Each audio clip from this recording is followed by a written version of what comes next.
There is a house now far away where once I received love. Kamala thus, through these opening lines, tells the readers about her grandmother's house where she lived when she was very young. That house is far away from the new house of the poetess. In that house, she enjoyed much love and pleasure. She had an intense attachment towards the house and the person who lived in it. According to the speaker, it was the only place where she received love in its full sense. Her memorable childhood sprouts from this house. That woman died. She lost her love and happiness because her grandmother died one day. She lost the only source of unconditional love. Kamala Das, who was married at the age of 15, slides painfully to the past and digs out her beautiful seasons. The death of her grandmother shocked the entire house, which is reflected in the subsequent lines. The house withdrew into silence. Her grandmother was the only source of the entire happiness of that house, and hence, after her death, the whole house withdrew into silence.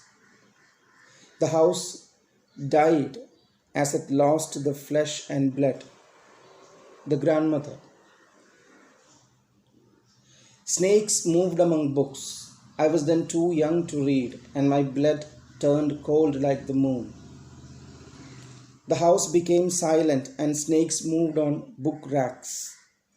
She might have thought the worms on the books as snakes at that moment, in comparison to the size of the little girl, and in keeping with the strangeness of the situation.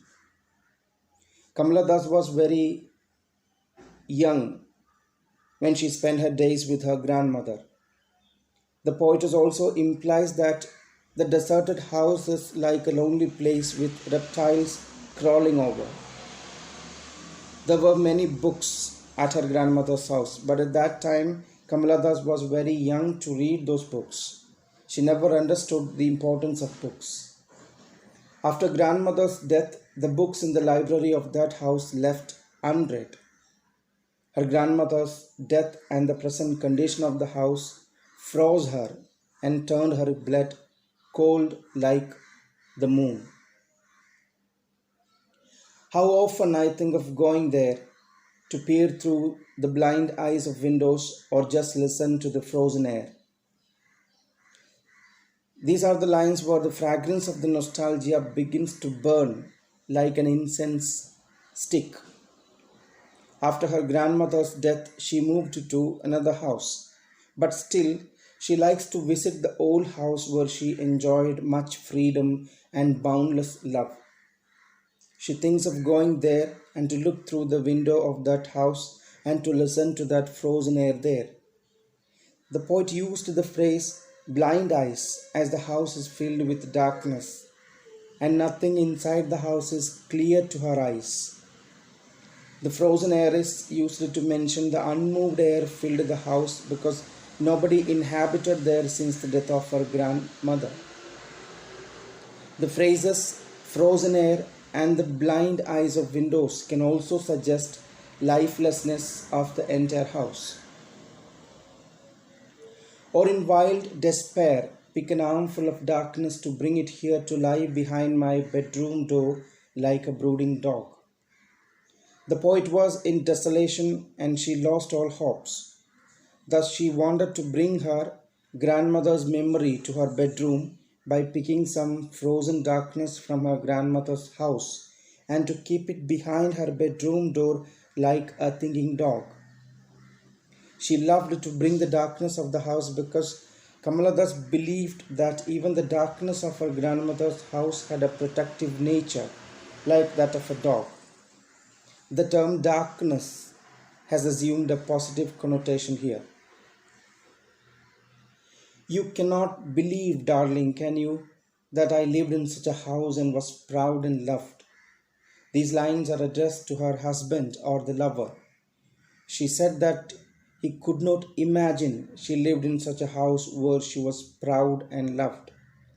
She is contrasting the love she gets now from her adorable to the unlimited love of her grandmother.